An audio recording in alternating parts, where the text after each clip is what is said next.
मेरा छोटा देवर रोज मुझे कहता कि आज मैं आपको कहानी सुनाऊंगा। मैंने बच्चा समझकर कहानी सुन लेती और कहानी सुनते ही मुझे नींद आ जाती, क्योंकि वो कम उम्र का था। लेकिन हैरत की बात ये थी कि अगले ही दिन सास मुझे मारने लगती कि तुम मेरे मासूम बच्चे का फ़ायदा उठा रही हो। मुझे बड़ी हैरत होती, सिर्फ मुझे कहानी सुनाता है। एक रात ऐसा हुआ कि मैंने सोने का नाटक किया। अब कहानी सुनी, अभी लेटे हुए 10 मिनट हुए थे कि मेरे होश उड़ गए। मैं एक पढ़े लिखे घर में पैदा हुई थी। मेरे पापा यूनिवर्सिटी के केमिस्ट्री के प्रोफेसर थे और मेरी मम्मी रिटायर्ड टीचर थी। हम 2 बहनें थीं, मैं बड़ी थी और मुझसे छोटी बहन नीसू थी।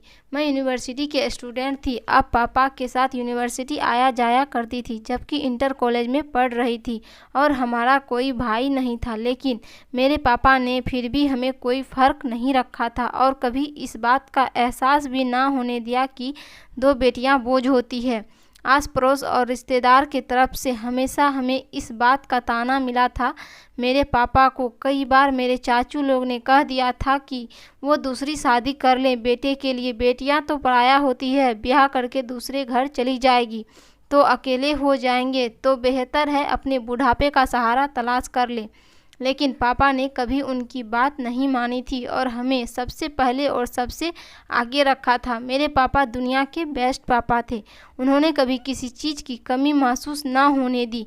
खानदान में कोई भी लड़की को 12 क्लास से आगे बढ़ाने का अनुमति नहीं थी, लेकिन मेरे पापा ने खानदान की बात न मानी और हमें बहनों के आगे बढ़ाया।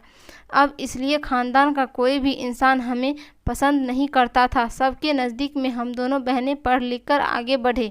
जो कोई भी हमारे बारे में जो भी कुछ सोचता था, हमें इससे कोई फ़र्क नहीं पड़ता था, क्योंकि पापा ने हमें यकीन दिलाया था कि हम बहुत बेहतर हैं। किसी की बातें हमारा कुछ नहीं बिगाड़ सकती थी, क्योंकि हमारे पापा हमारे साथ थे। हमारा छोटा सा घर बिल्कुल स्वर्ग जैसा खुशियों भरा था। लेकिन फिर अचानक ही सुकून में पत्थर पड़ा और हमारी खुशियों में लोगों की नज़र लग गई। आसमान टूटकर हमारे सर पर आ गिरा था। हमारे पैरों तलों से जैसे कि किसी ने ज़मीन खींच ली थी। इतना बड़ा दुख हमने ज़िंदगी में कभी नहीं देखा था। कितना बड़ा दुख हमें मिल चुका था। हम तो पापा के लाड़ प्यार से पले ही नाजुक बेटियां थी। इतने बड़े गम को झेलते झेलते परेशान हो चुके थे। एक तूफान था जो हमारे घर से गुजरा और सब कुछ बर्बाद हो गया था। हमारा सुकून और हमारी सारी खुशियां बहाकर ले गया था। हुआ कुछ यूँ था कि पापा हर दिन की तरह इस दिन भी अपनी गाड़ी से एनओसी दे गए थे।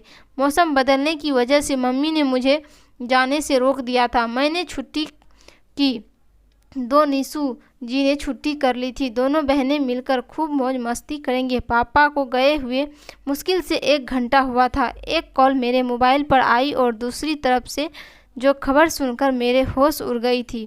कोई मुसीबत की घड़ी थी वही खड़ी थी जिसमें मेरा रंग आसमान से उड़ गया।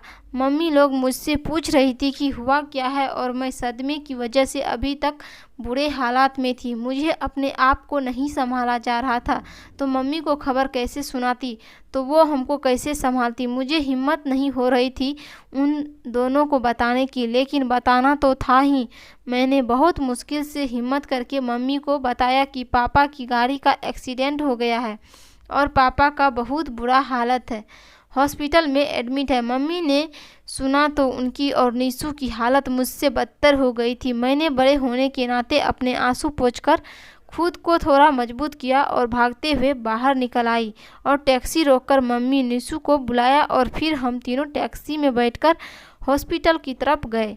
हम तीनों के दिल धड़क रही थी और मुझे बहुत डर लग रहा था कि न जाने पापा कैसे ठीक होंगे या नहीं, क्योंकि जिस इंसान को पापा के फ़ोन से फ़ोन करके पापा के इस एक्सीडेंट के बारे में बताया था, उसने भी कहा था कि हालत बहुत गंभीर है। हम पहुँचे तो पापा आईसीयू में थी। डॉक्टर ने बताया कि पापा को चोट आई है और सबसे ज़्यादा चोट उनके रीढ़ की हड्डी और दाहिने टांग में भी हुई है, जिसकी वजह से सारी उम्र चलने फिरने से मजबूर हो गए। 2 दिन बाद पापा होश में आए तो अपनी बीमारी का सुनते ही उससे सदमे में चले गए थे। हमेशा चुप रहते हैं, हम बातें भी करते तो पापा बोलते ही नहीं थे। डॉक्टर ने कहा कि पापा को घर ले जाना बेहतर रहेगा, जहां उन्हें अच्छा माहौल और अच्छी खुशी मिले। हम पापा को घर ले आए थे। पापा की उस साल में नौकरी उनकी ख़त्म हो गई थी और जो पैसा जमा हुआ था पापा के इलाज में खर्च हो गई। अब घर का खर्चा बहुत मुश्किल से चल रहा था। मम्मी प्राइमरी स्कूल के टीचर रही थी, इसलिए उनकी पैसा भी बहुत कम थी, जिससे घर चलाना, मेरे यूनिवर्सिटी की फ़ीस, नीशू की कॉलेज की फ़ीस, पापा का दवा आदि सब कुछ करना नामुमकिन था। घर की बड़ी बेटी होने के नाते मैंने अपनी जिम्मेदारियां निभाने की सोचा और डिग्री पूरा होने को भी बाकी थी। मैंने यूनिवर्सिटी जाना छोड़ दिया और एक प्राइवेट कॉलेज में लेक्चर का शौक शुरू कर दिया। मैं सुबह कॉलेज जाती, अपने रिश्तों रात को 2 घंटे अपनी किताबों को पढ़ती ताकि मैं अपने पेपर अच्छे से दे सकूं और डिग्री अच्छे रिजल्ट के साथ हासिल कर सकूं। रात को मैं स्टोर से ही खाना घर लेकर जाती ताकि घर को काबू किया जा सके। वैसे भी रिश्तों में अच्छा खासा खाना बन जाता, जो मैनेजर साहब खाना पैक करवाकर पूरे नौकर को दिया करते थे। हमारे मैनेजर काफ़ी अच्छे आदमी थे। हमारे घर का इंतज़ाम पहले से बेहतर चल रहा था। इन दोनों भी सेकेंड टाइम में स्टेशन चेंज कर ली। पापा हिम्मती थी, जो सबको संभालते हुए हम सब मिलकर भी पापा का मुकाबला नहीं कर सकते थे। सब रिश्तेदार तो पहले से ही हमारे ऊपर खिलाफ थे, अब तो हमारे घर झांकते भी नहीं थे कि हम जिंदा भी हैं या मर चुके हैं। किसी को भी हमसे कोई लेना देना नहीं था। पापा जब ठीक थे तो तब कोई न कोई रिश्तेदार आया जाया करते थे, हमारा हाल चाल पूछने और पापा के आगे अपना रोना रोकर पापा के जेब खाली करवाने के लिए आते। जब से पापा बिस्तर पर हुए थे तो पापा की तबीयत पूछने भी कोई नहीं आता था, क्योंकि अब हमारे पास इन रिश्तेदारों को देने के लिए कुछ न था। वो अपनी जान बचाते हैं कि कहीं मदद न करने पड़ जाए। कुछ वक्त गुजरा तो मैंने पेपर में और मुझे डिग्री मिल गई। मैंने किसी बड़ी कंपनी में नौकरी की तलाश शुरू कर दी, लेकिन अच्छे रिजल्ट के साथ भी मुझे नौकरी नहीं मिल रही थी। इंटरव्यू देते देते परेशान हो गई, लेकिन मुझे नौकरी नहीं मिल सकी। अच्छी कंपनी में जॉब के लिए रिजल्ट के साथ साथ स्टाइलिंग होना ज़रूरी है। पापा के एक्सीडेंट के बाद जिम्मेदारियां संभालते संभालते मैं खुद से बेखबर हो गई थी। मम्मी मुझे बार बार कहती रहती थी कि मैं 84 लिपस्टिक लगा लिया करो इंटरव्यू पर जाते हुए, लेकिन 80% बेवकूफ़ की तरह मुझे भी लगता था कि मुझे नौकरी मिलेगी या खूबसूरती मैं मिलेगी। जब मैं नौकरी के लिए धक्के खाकर थक गई तो मम्मी ने मुझे नौकरी करने से मना कर दिया और मेरी शादी करने के सोचने लगी। मेरी शादी बचपन में ही बड़े पापा के बेटे से लगी थी। बड़े पापा का बेटा का नाम रोशन था। पिछले महीने ही कोटा से पढ़ाई करके वापस आया और MBA करके आया था, और वो भी कोटा से तो उसे हाथों हाथ लिया गया था। अधिक बड़ी कंपनी में नौकरी मिल गई थी। कोटा से आने के बाद कई बार पापा की हालत पूछने हमारे घर पर आया था और मुझे काफ़ी अच्छा इंसान मालूम होता। मम्मी चाहती कि जल्द से जल्द मेरी शादी हो जाए, क्योंकि ख़ानदान की कई लोग अपनी बेटियों के लिए रिश्ता की आस लगाए बैठी थी। मम्मी तो यह फिक्र थी कि कहीं रोशन को कोई लड़की न पसंद आ जाए, क्योंकि इस खानदान की सारी लड़कियां एक से बढ़कर एक थी और कम से कम मुझे तो बहुत ही ज़्यादा से थी। मैंने तो खुद ही हालत खुद की ऐसी बना रखी थी कि अगर किसी की गलती से भी नज़र पड़ जाती तो दूसरी बार देखना कोई गवारा नहीं करता। मुझे भी पसंद था और बचपन की मंगेतर था। मैं जानती थी मेरी शादी उसी से होनी है, क्योंकि मेरे दादाजी ने तय की थी और इसी वजह से मैं दिल में उसी के लिए महापर्व रखती थी। लेकिन फिर एक दिन सारी उम्मीदें टूट गई। किस्मत ने एक बार फिर मेरे साथ खेल खेला और मेरे सारे सपने को ख़त्म कर दिया था। हुआ कुछ यूँ कि मम्मी कई दिन तक बड़े पापा और बड़ी मम्मी का इंतज़ार करती रही कि वो आकर रिश्ते की बात करेंगे, जो बहुत साल पहले तय किए थे। लेकिन काफ़ी दिन तक इंतज़ार करने के बाद भी बड़े पापा और बड़ी मम्मी की तरफ से कोई संकेत न मिला था। और फिर सुना कि बड़ी मम्मी रोशन के लिए लड़कियां देख फिर रही है। मैंने सुना तो मुझे बहुत बुरा लगा, लेकिन मैंने अपने आंसू पोंछकर पूर्ण हो गई। लेकिन मम्मी बेचैन लग रही थी। पापा ने सुना तो पापा को भी बहुत बुरा लगा। बड़े पापा ने खुद पापा से कहा था कि वह अपने बेटे की शादी मुझसे करवाएंगे, इसलिए तो जब रोशन कोटा जा रहा था मैंने पैसे भी दी थी, क्योंकि पापा को कहा गया था पापा का ही दामाद है, पर लेट लगेगा तो अच्छी नौकरी मिल जाएगा, और अगर अच्छी नौकरी मिल गई तो मैं खुशी रहूँगी। पापा ने मेरे लिए रोशन को अपनी सारी सैलरी दे दी थी, लेकिन अब बड़े पापा और मम्मी बदल चुकी थी। उनका बेटा अच्छा कमाने वाला हो गया था, इसलिए वह सबको पाँव की जूती तले रखते थे। मैंने मम्मी पापा से कहा कि इस बात को यहीं छोड़ दिया जाए। अगर रोशन की और मेरी शादी न हो सकती तो कोई इतना बड़ा मसला भी नहीं है। भगवान ने मेरे लिए भी कोई न कोई बना रखा होगा, लेकिन वो भी मेरे मम्मी पापा थे, इतनी जल्दी ना हार मानना सकते। अगले दिन जब मैं कॉलेज पढ़ने चली गई तो उन्होंने निशु को साथ लिया और बड़े पापा के घर जा पहुँचे। कॉलेज के बाद मैं होटल चली जाया करती थी, इसलिए आपसी रात को ही होती थी, लेकिन मैं जब भी आती तो मम्मी पापा के कमरे की बत्ती जल रही होती थी, क्योंकि मम्मी पापा जगे होते थे और फिर मम्मी और इन दो मेरे साथ मेरा लाया हुआ खाना खाती थी, जबकि पापा का सादा खाना उन्हें पहले ही खिलाकर दवाई दे दी जाती थी और पापा सो जाते थे। लेकिन आज मम्मी पापा के कमरे की बत्ती बंद थी, अब दरवाज़ा भी बंद था। घर में अजीब सी खामोशी छाया हुआ था। मैं खाना किचन में रखकर कमरे में आई तो नीसू को कमरे में टहलते हुए पाया था। मुझे देखकर रुक गई। उसके गालों पर आंसू थे, जिसके उसने रुमाल से साफ किया और मुझे पानी का गिलास दिया। पानी पीकर मैंने उसे अपने पास बिठाया और पूछा कि क्या हुआ है, तो बात को टाल गए, लेकिन मैं समझ चुकी थी कि कुछ न कुछ गड़बड़ जरूर है, वरना रोज़ मुझे इन 2 हफ्तों से सोई मिलती थी।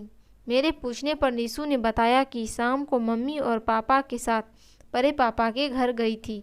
मम्मी का ख्याल था कि वह खुद ही बड़े पापा मम्मी से बात करेगी तो ज़रूर मान जाएंगे, लेकिन बड़ी मम्मी तो चला बराबर लिहाज में रखा और मम्मी पापा को बहुत बेइज्जत करके अपने घर से निकाला था। इतनी बेइज्जती पर पापा की तबीयत खराब हो गई थी, तो जब वह बड़ी मम्मी के घर से निकल रहे थे तो रोशन कहीं से आ रहा था, तो वहीं पापा को हॉस्पिटल लेकर गया था। उसी ने घर भी छोड़ा था। मम्मी बहुत ज़्यादा घबरा गई थी, इसलिए उन्हें खाना भी नहीं खाया और लेट गई थी। मेरी अपनी भूख यह सब सुनकर उड़ चुके थे। सबसे ज़्यादा दुख अपने ही देते हैं। हमारे अपने तो जालिम निकले थे। मुझे रोशन में कोई दिलचस्पी नहीं रही थी।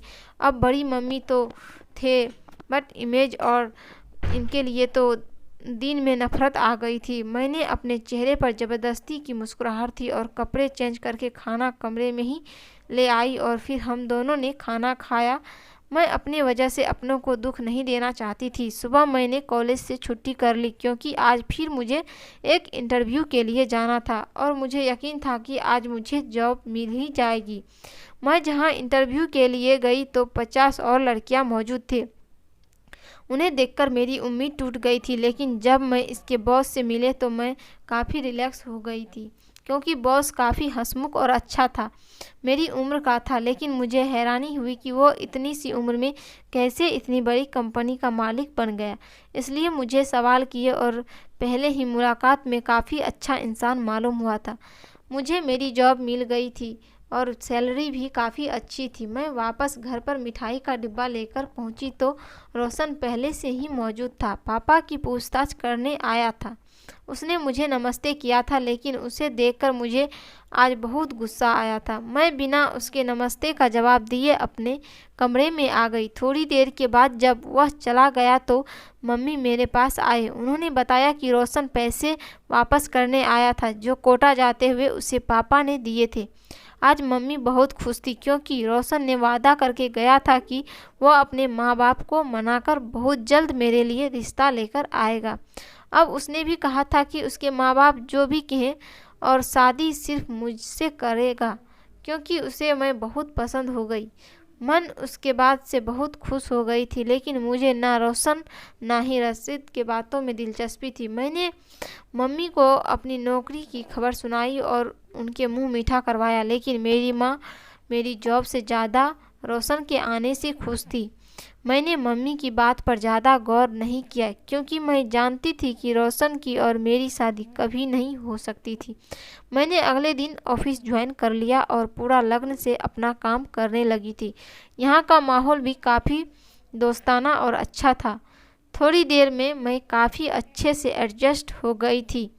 अब रोशन अभी तक अपने माँ बाप को मनाकर नहीं लाया था। मैं लव स्टोरी के तौर पर इसका इंतज़ार करती थी।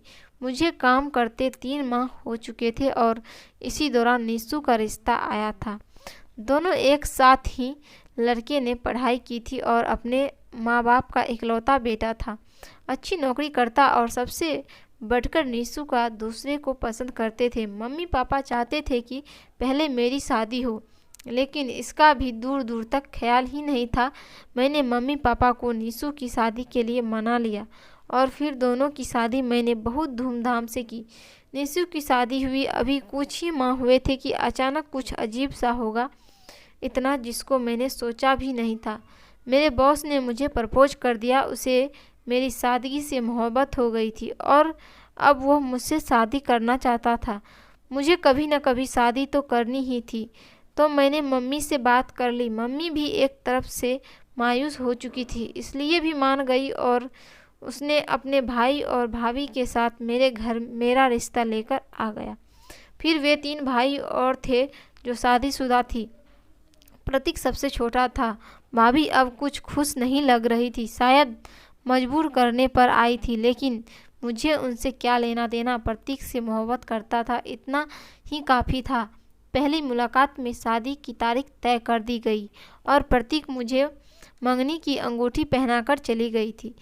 और रोशन ने सुना तो हमारे घर आया और मुझसे बात करने की कोशिश की, लेकिन मुझे उससे कोई बात नहीं करनी थी क्योंकि मैंने रोशन का इंतज़ार किया था, लेकिन वह अपने माँ बाप के नाम बना सके। मेरी शादी प्रतीक के साथ बहुत धूमधाम से हुई तो बहुत खुश था और अपने लिए अपने पति के आंखों में इतनी मौका देखकर मैं बहुत ज़्यादा खुश थी। ज़िंदगी की बुरी परेशानी मेरी किस्मत से मिटा दी थी।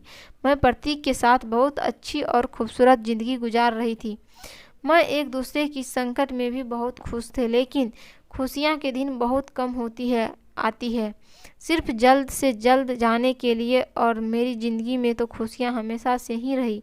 मेरे पास खुशियाँ ज़्यादा देर तक नहीं रहती, इस बार भी ऐसा ही हुआ था।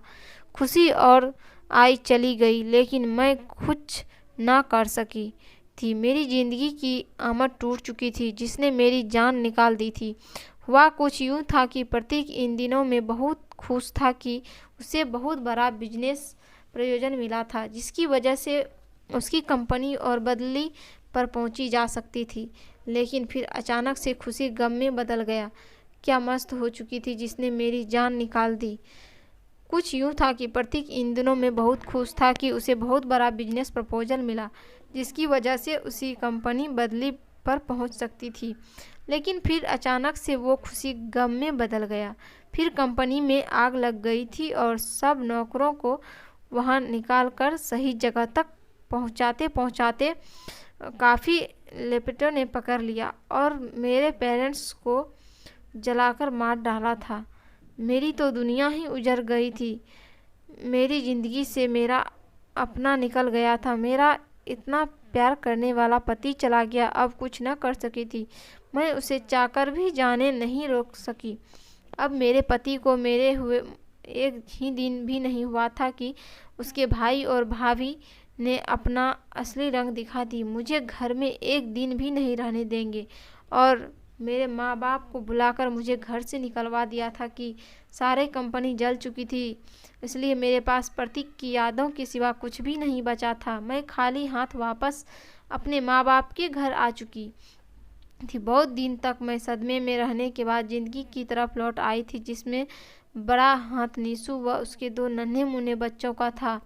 और रोशन भी मेरे सदमे के बाद अक्सर मुझसे मिलने आता था। उसके माँ बाप के फोर्स करने के बाद भी अभी तक शादी नहीं की थी, लेकिन उसको फिर मुझसे मोहब्बत थी और मेरे बाद उसे कोई भी अच्छी नहीं लगी थी। मुझे मोहब्बत और मोहब्बत भरी बातों से कोई लेना देना नहीं था। लेकिन मम्मी फिर से मेरा घर बसा हुआ देखना चाहती थी और अक्सर मुझे समझाती रहती थी कि औरत को मर्द की ज़रूरत हमेशा रहती है।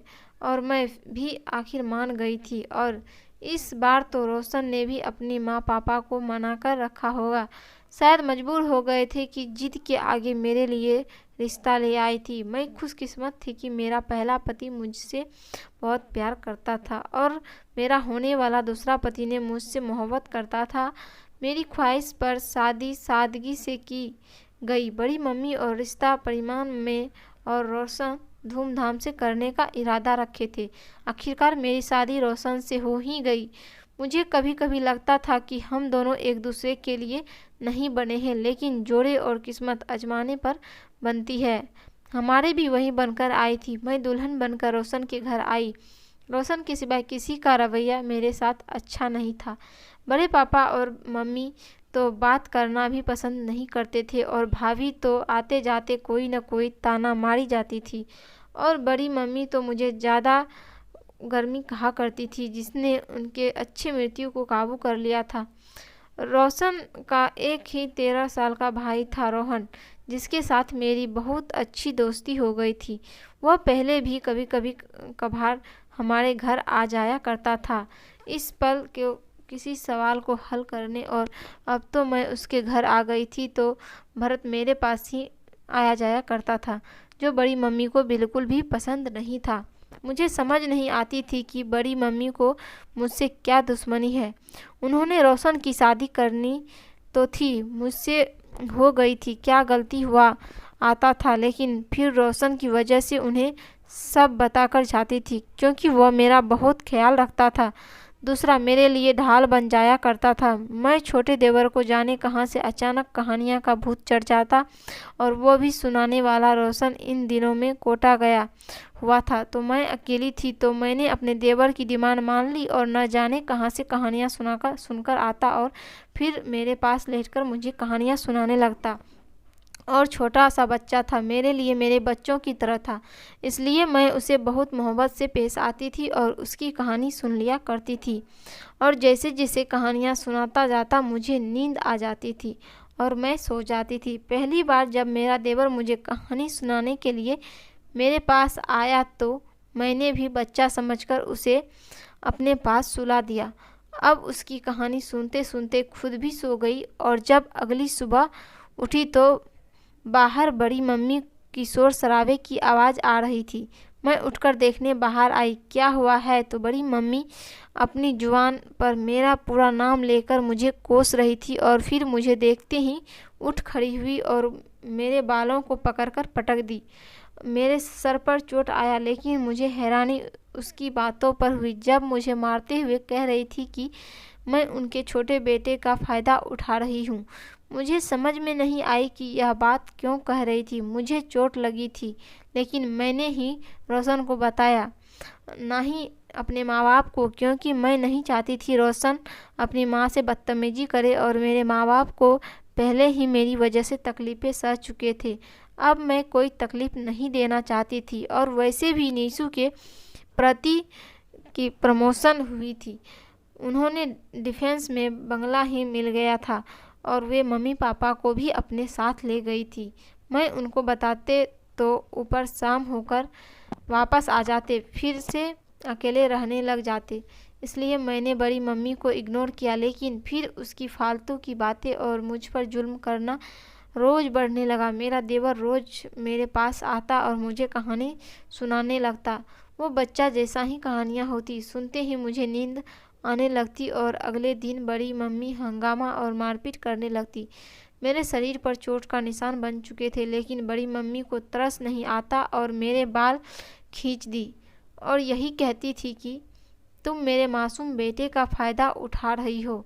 और मैं बस हैरान रह जाती है, छोटा बच्चा तो मुझे सिर्फ कहानी सुनाता है, तो क्यों ऐसा कहती है।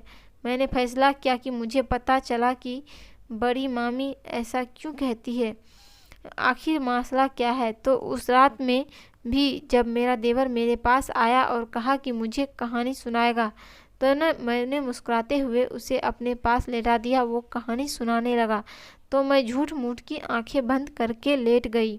लेकिन आज मैं सोई नहीं थी, लेकिन मुझे नींद नहीं आ रही थी। फिर भी मैं आंखें बंद कर ली थी, लेकिन मेरा ध्यान कहानी की तरफ नहीं था, बल्कि मैं तो अपनी सास की बातों पर दिमाग दौड़ा रही थी और समझने की कोशिश कर रही थी, जो समझ से बाहर ही था। मुझे लेटे हुए 10 मिनट हुए थे कि मैं अचानक से अपने आँख खोल दी और देखकर मेरे सांस रुक गई, क्योंकि मेरा देवर मेरे पाँव के पास बैठा हुआ था। अब उसकी आंखें बहुत अजीब सी लग रही थी। इसने अपनी शर्ट उतारी हुई थी और इसी वक्त मुझे महसूस हुआ कहीं से कमरे का फ्लॉप हुआ है। और फिर मेरा देवर बेहोश होकर वैसे नीचे जा गिरा था। मैं सोते ही रही जब पर्दे के पीछे से भाभी और बड़ी मम्मी निकली। बड़ी मम्मी अपने बेटे को सीने से लगा लिया और भाभी से कहा कि इस लड़की को अपने बेटे की ज़िंदगी से निकालने के लिए मुझे अपने मासूम से बेटे का भी इस्तेमाल करना पड़ रहा है। जब रोशन 2 दिन के बाद घर आ रहा है, तुम उसे फ़ोटो दिखा देना और खुद ही इसे घर से निकाल देगा। और मैं वैसे भी कल अपने छोटे बेटे को हॉस्टल भेज रही हूँ। बड़ी मम्मी ने इतनी गहरी और गंदी प्लानिंग की थी मुझे रोशन के ज़िंदगी से निकलने के लिए। यह सुनकर मेरे रंगोटे खड़े हो गए थे। इस काम के लिए वो अपने छोटे से बेटे को भी नशा देकर मेरे साथ बैठाकर फ़ोटो बना रही थी। कैसे और कैसी माँ थी कि उन पर थूकने का दिल कर रहा था। अगले दिन बड़ी मम्मी ने मुझे मारना चाहा, लेकिन मैंने उनको धक्का देकर मारा और रोशन को फ़ोन करके सब बता दिया और कह दिया कि मुझे छोड़ना चाहता तो छोड़ दे। बड़ी मम्मी ने भी रोशन को भड़काने की कोशिश की और अगले दिन रोशन का फ़ोन आया कि उसने कश्मीर आने का इरादा ख़त्म कर लिया है और साथ ही उसने मेरे लिए वीज़ा भिजवाकर मुझे अपने पास बुला लिया था। अपने घर वालों की इस गंदे खेल पर उसने हमेशा के लिए रिश्ता ख़त्म कर ली थी। बहुत दिन बाद फिर से मेरी ज़िंदगी में खुशियाँ लौट आई थी, क्योंकि मेरा पति मुझ पर भरोसा करता था। मैं बहुत खुशकिस्मत थी कि जो जीवन साथी के सूरत में दोनों बार मुझे हीरो जैसा पति मिले थे। धन्यवाद दोस्तों।